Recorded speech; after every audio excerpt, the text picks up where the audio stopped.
Hola, ¿qué tal? ¿Cómo están? Espero se encuentren bien.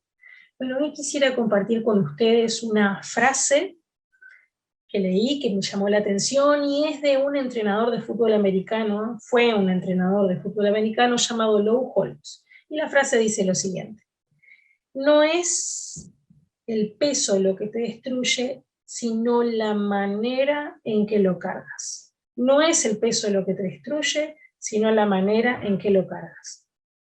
Y cuánta razón tenía este hombre. A modo de ejemplo, los bolsos, las bandoleras o mismo las mochilas, ¿sí? Son algunos de los complementos que solemos colgar a diario en nuestro hombro, y que generalmente le ponemos mucho peso.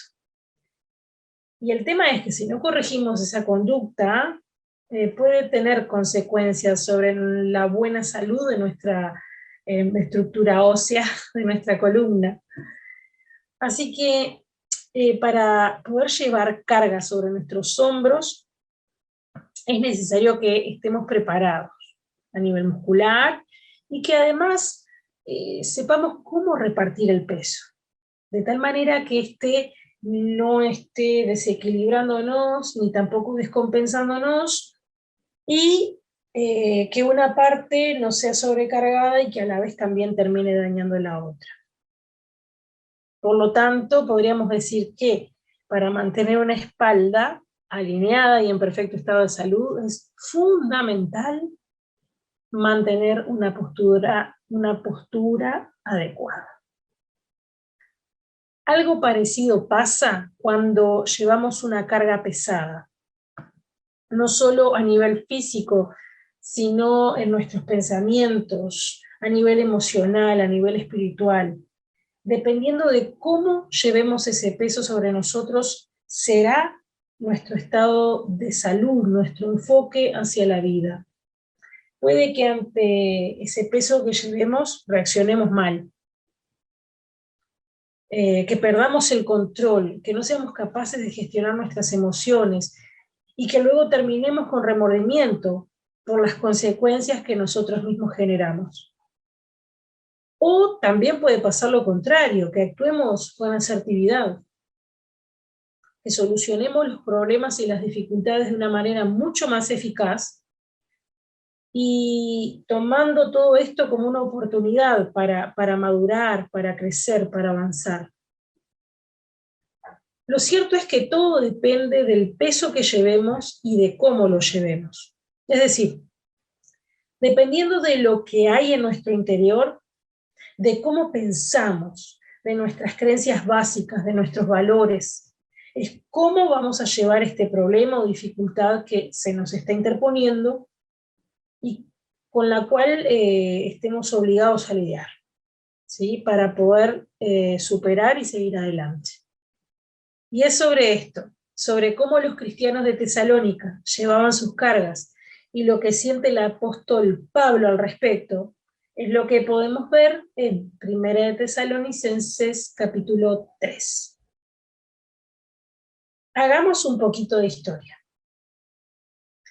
Tesalónica fue una ciudad que se encontraba en la parte norte del mar Egeo, vendría a ser la parte norte de la Grecia moderna, y debido a que estaba localizada en la carretera principal que iba de este a oeste, que se llamaba la Vía Ignacia, Tesalónica servía como un cuartel, digamos, de actividad política y comercial en Macedonia en los tiempos del Imperio Romano, llegando a ser esta ciudad muy, pero muy destacada. Pablo proclamó el Evangelio por primera vez en Tesalónica durante su segundo viaje misionero alrededor del año 50 después de Cristo. Desde que puso un pie en Tesalónica, no dejó de predicar el Evangelio en la sinagoga, basándose en las escrituras del Antiguo Testamento para demostrar que Jesucristo era el Mesías esperado por el pueblo judío.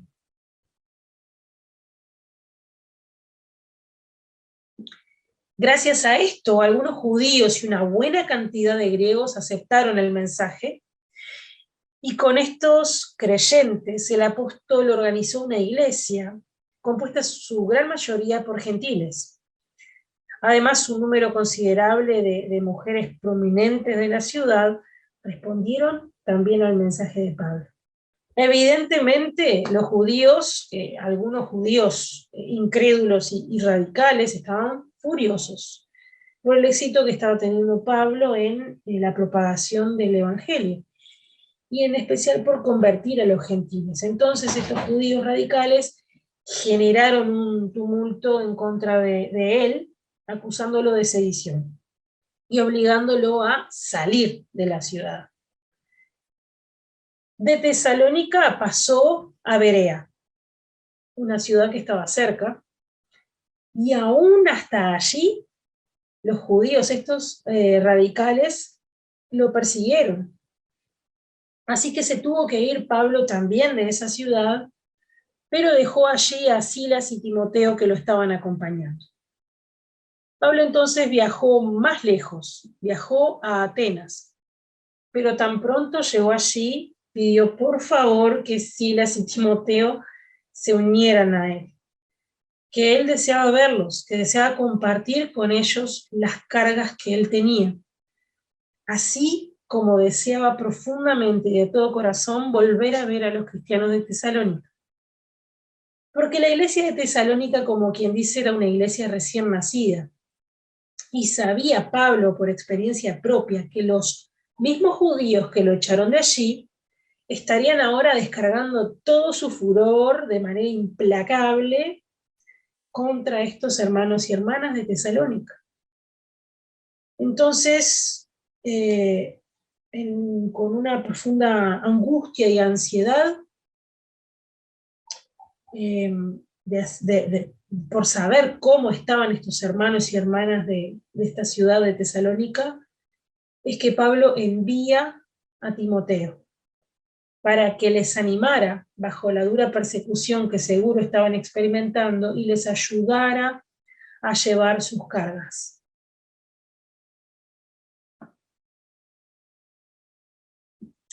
Dicen los versos del 1 al 5. Por tanto, cuando ya no pudimos soportarlo más, pensamos que era mejor quedarnos solos en Atenas. Así que les enviamos a Timoteo, hermano nuestro y colaborador de Dios, en el Evangelio de Cristo, con el fin de afianzarlos y animarlos en la fe, para que nadie fuera perturbado por estos sufrimientos. Ustedes mismos saben que se nos destinó para esto, pues cuando estábamos con ustedes les advertimos que íbamos a padecer sufrimientos. Y así sucedió. Por eso, cuando ya no pude soportarlo más, mandé a Timoteo a indagar acerca de su fe, no fuera que el tentador los hubiera inducido a hacer lo malo y que nuestro trabajo hubiera sido en vano. Para cuando Timoteo regresó de Tesalónica con novedades, Pablo ya se había ido más abajo todavía. Se fue a Corinto. Así que se encontraron allí. Pablo obviamente se alegró muchísimo de reencontrarse con sus amigos, pero mucho más feliz estaba, con un gozo sin límites, por las novedades que él le trajo de todos los cristianos que estaban allí en Tesalónica. Y fue entonces cuando Pablo escribió la primera carta a los tesalonicenses, porque por cierto hubo una segunda, en respuesta al informe que le había traído Timoteo sobre ellos. Esta carta se escribió con el fin también de animarles, de alentar a la iglesia a avanzar, a continuar con su buen testimonio, a seguir el buen camino.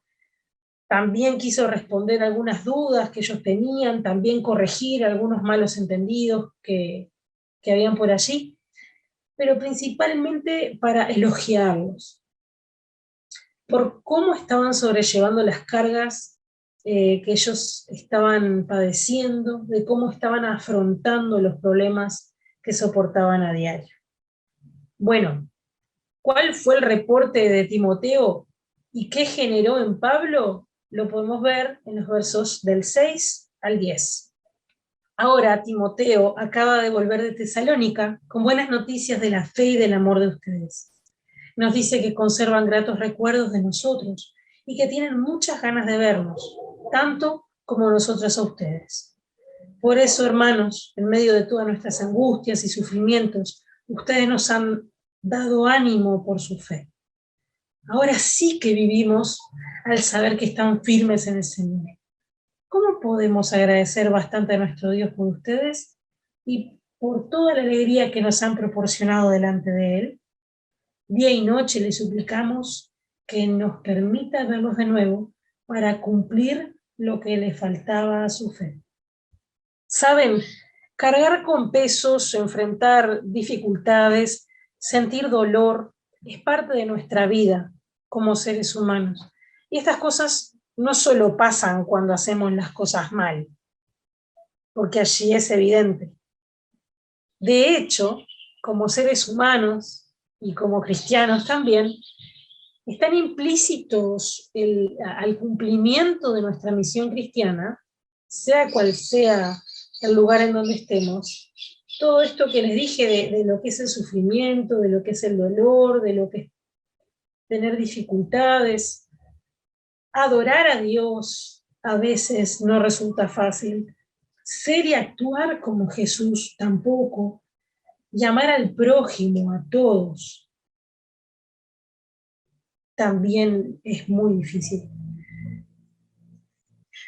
Porque el sufrimiento puede venir por varias situaciones de angustia causadas por enfermedades, por cuestiones familiares, por problemas financieros, pero también el sufrimiento puede venir por situaciones que son el resultado directo de profesar nuestra fe cristiana.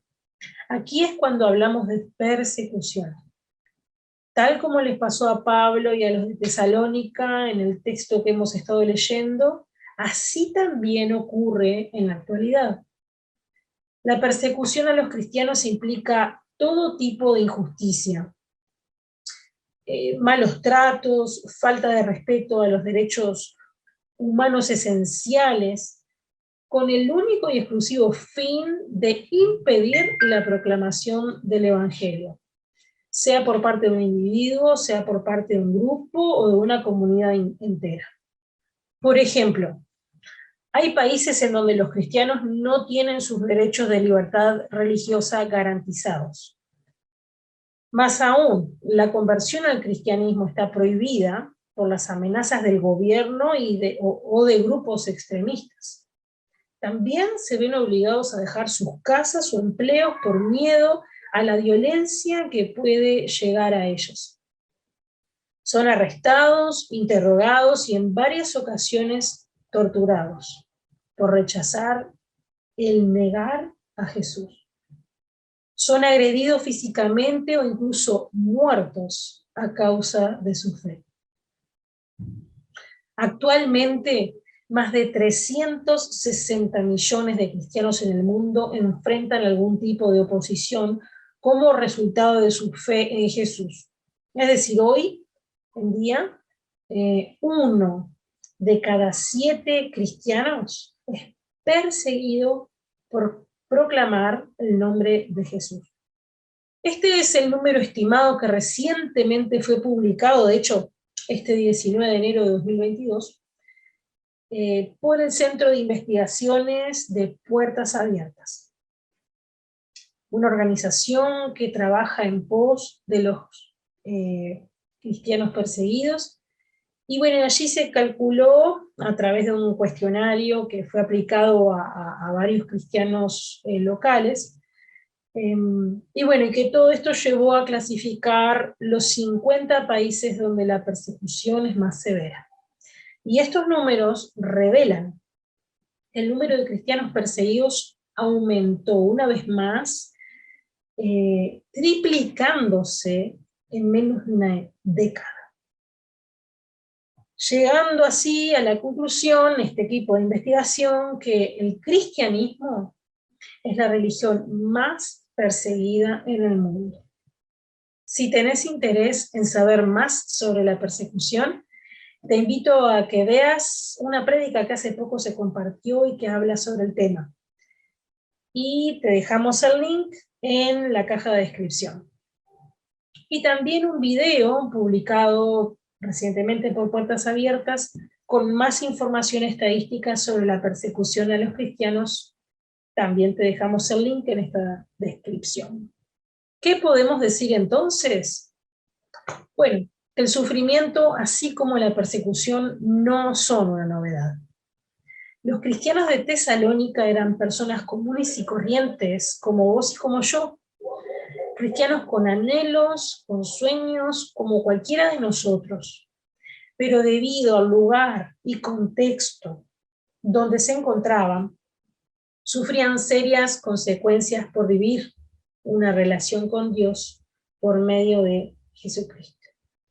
Así que, independientemente de nuestras circunstancias, de la carga que esté sobre nuestras espaldas, es de vital importancia por el bienestar de nuestra salud mental y espiritual, saber sobrellevarlas para poder también seguir avanzando.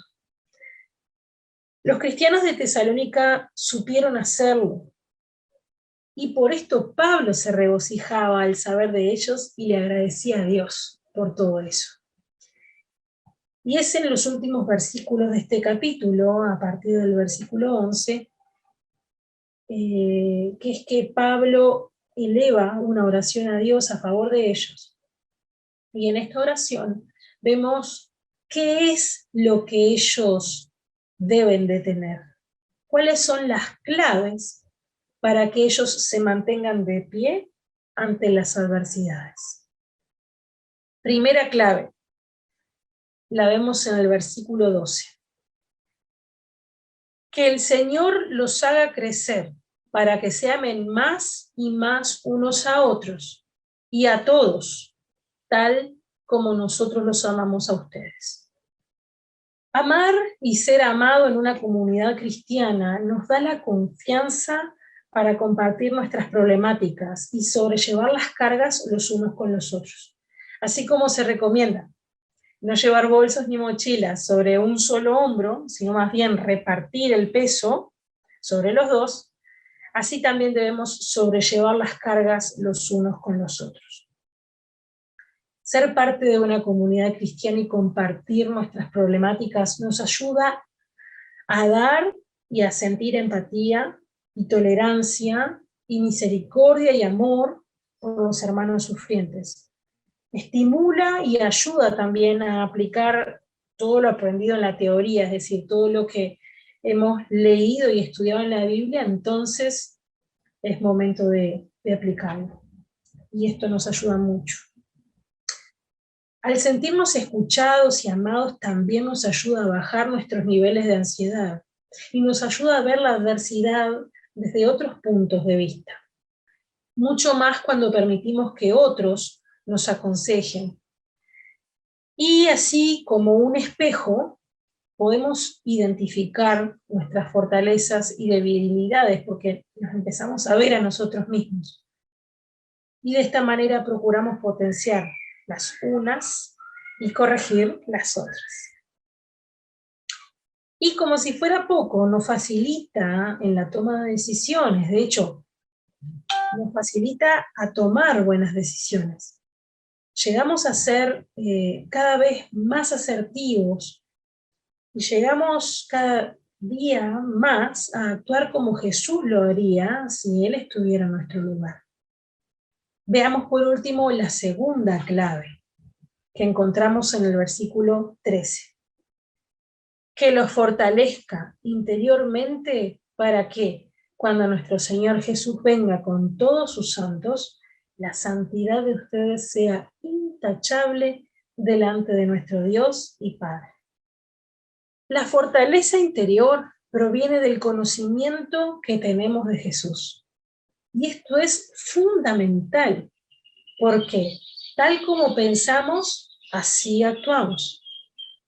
Por lo tanto, desarrollar la mentalidad de Cristo en nuestras vidas no solo nos ayudará a afrontar las adversidades de manera tal que no perdamos el equilibrio ni psíquico, ni emocional, ni espiritual, sino que además viviremos una vida santa, una vida agradable a Dios. que además esto nos otorga los beneficios de estar en sintonía con Dios. Por ejemplo, paz, consuelo, gozo, por encima de cualquier afrenta que tengamos. Desarrollar esta fortaleza interior, la mentalidad de Cristo en nosotros, nos ayuda a reducir, o diría también a eliminar los pensamientos negativos que llevan a una persona a creerse incapaz de manejar una situación. No puedo más, no puedo hacer nada, esto no tiene solución, no soporto más esta situación, no sé qué hacer. Todo eso se va.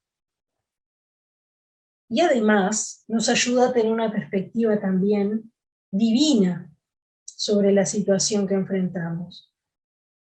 Que los problemas son inherentes a lo que es la vida humana, y que si mantenemos una vida que honra a Dios, independientemente de las circunstancias que puedan estar azotándonos, y mantenemos vivo en nuestro corazón la llama de la esperanza en Jesús, cuando Él vuelva por su iglesia, tendremos una felicidad, un gozo, una paz, que no será comparable ni con la mayor satisfacción que podamos haber tenido en este mundo, y además arrasará con todo el dolor que hayamos tenido en él. Quisiera hacerte unas preguntas. Actualmente, ¿estás atravesando alguna circunstancia difícil? ¿Y cómo estás reaccionando ante ellas? ¿Qué piensan los demás de la conducta que estás llevando? ¿Mantenés una relación con Dios y una conducta digna de ser imitada por otros si pasaran por la misma situación? Espero que la respuesta que le hayas dado a estas preguntas hayan sido sinceras, genuinas, porque de ello depende de que te sirvan de ayuda o no. Todo esto te va a ayudar para saber si le estás haciendo frente a los problemas tal como Jesús lo haría, o si por el contrario no lo estás haciendo así. Y también te puedes ayudar a mantener una perspectiva divina de todo lo que te está pasando. Siempre sabiendo esto, que lo mejor está por venir. Y esto es que el Señor Jesús vendrá por su pueblo, que secará toda lágrima y que nos llevará a una gloriosa eternidad con Él. Por favor, tengamos siempre presente esto. Recordémoslo siempre. Y por último, ya que estamos, recordemos también la frase inicial con la que empezamos, ¿sí? Esta frase de Low-Holtz que dice: no es el peso lo que te destruye, sino la manera en que lo cargas. Que el Señor te bendiga.